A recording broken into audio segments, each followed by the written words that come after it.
A paz do Senhor Jesus Cristo. Glória a Deus por sua vida. Segunda-feira, 1º de fevereiro de 2021. Queridos, há muitos textos na palavra de Deus que são mal interpretados, porque o próprio Espírito que escreveu é quem dá a interpretação. Quando alguém interpreta de forma equivocada um texto, isso é uma evidência de que ele está na carne. Porque o espírito da letra, o espírito da revelação é para os amigos íntimos. Para esses tudo é simples, claro, nítido. O texto em questão, Marcos capítulo 10, versículo 17. Quantas vezes você já ouviu essa história do jovem rico? E quantas vezes foi ensinado algo que não é o que a palavra está dizendo? Não se vai ao coração do tema, porque não se tem profundidade. Fica na letra, na superfície. E pondo-se a caminho, correu para ele um homem, o qual se ajoelhou diante de Jesus e lhe perguntou: Bom mestre, o que farei para herdar a vida eterna? Veja que esse homem se coloca de joelhos, esse jovem, e ele chama Jesus de bom mestre. É uma incongruência, porque bom é Deus. E mestre havia muitos em Israel. Se ele queria apenas um conselho, por isso chamaria Jesus de mestre, ele não estava disposto a ouvir e obedecer. Porque Jesus é mestre, mas é muito mais do que mestre. A Bíblia diz em João capítulo 1, versículo 1, que Jesus é Deus.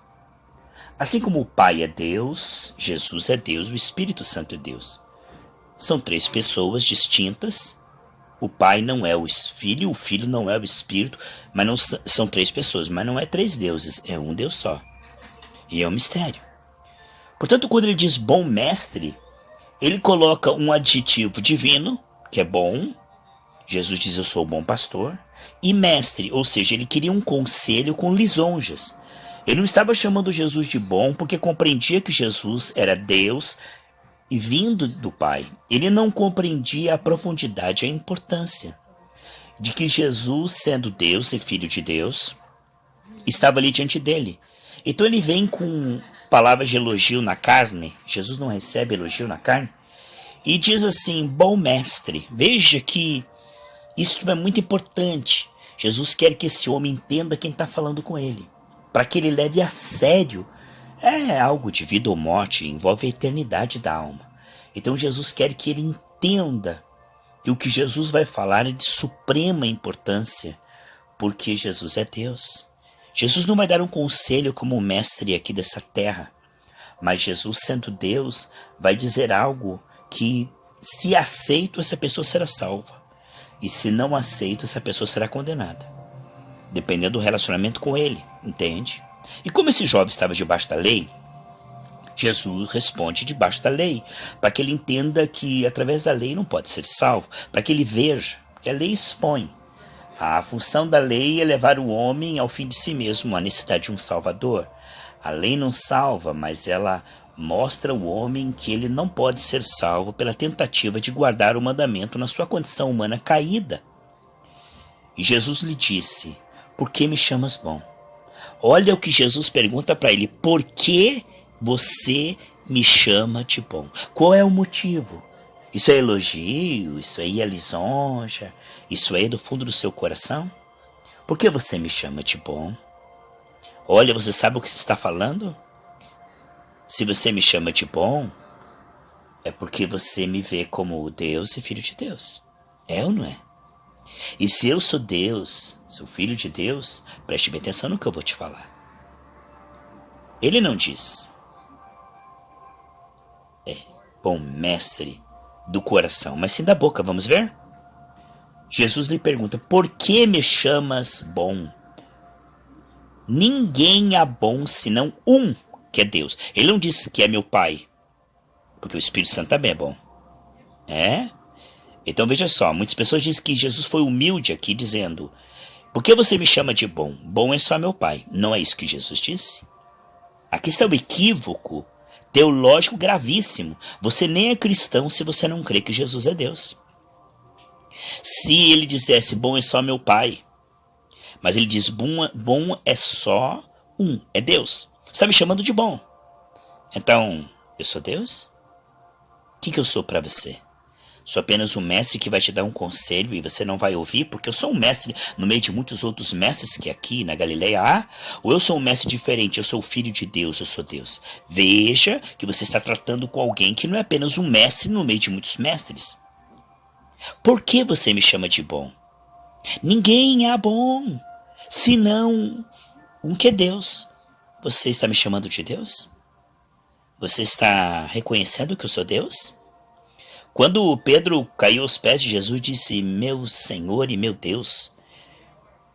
Depois que tentou olhar as chagas de Jesus e falou: meu Senhor e meu Deus. Jesus não o repreendeu. Jesus dizia: o Pai somos um. E Jesus é tão bom quanto o Pai, porque ele também é Deus. Você crê que Jesus é Deus? Ou você acha que Jesus estava dizendo aqui: eu sou muito humilde, bom é só meu Pai? Não é? Interprete corretamente.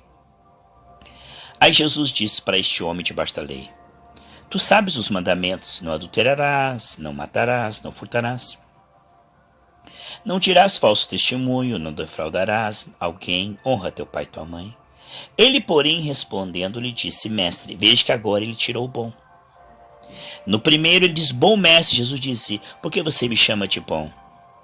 Só Deus é bom. Aí ele diz: então você não é Deus não, Jesus. Então você é um mestre como qualquer outro. Você é um homem comum. Aí ele diz: mestre, tudo isto guardei desde a minha mocidade. Então Jesus precisava que ele fosse derrotado pela tentativa da guarda da lei, porque Jesus veio para salvar e só podemos ser salvos pela graça através da fé, a dependência de Jesus, vendo ele como Salvador, o Filho de Deus, o Deus que se tornou em carne e nasceu de uma mulher, pelo Espírito Santo. Ele, porém, respondeu: tudo isso guardei desde a minha mocidade, mestre. Jesus, olhando para ele, o amou. Meu Deus. Depois ele dizer: o senhor não é Deus, não. O senhor é apenas um mestre comum. Jesus libera uma atmosfera de amor. Jesus vai dizer algo muito importante para este homem. É um divisor de águas, é o ponto mais sério da vida deste homem. Vida ou morte, céu ou inferno, eternidade. Algo muito importante vai ser dito agora. E Jesus, antes de falar qualquer coisa, Jesus olha para ele e o ama. E lhe disse: falta-te uma coisa. Vai e vende tudo quanto tem e dá aos pobres. Tudo quanto você tem e dá aos pobres. E terás um tesouro no céu, e vem e segue-me. Renuncia à idolatria. Amarás o Senhor teu Deus sobre todas as coisas. É o primeiro mandamento. Este homem se guardava toda a lei. Jesus chega no primeiro mandamento e diz: você ama mais o dinheiro. Teu coração está nas riquezas terrenas. Vai, renuncia a isso e me segue.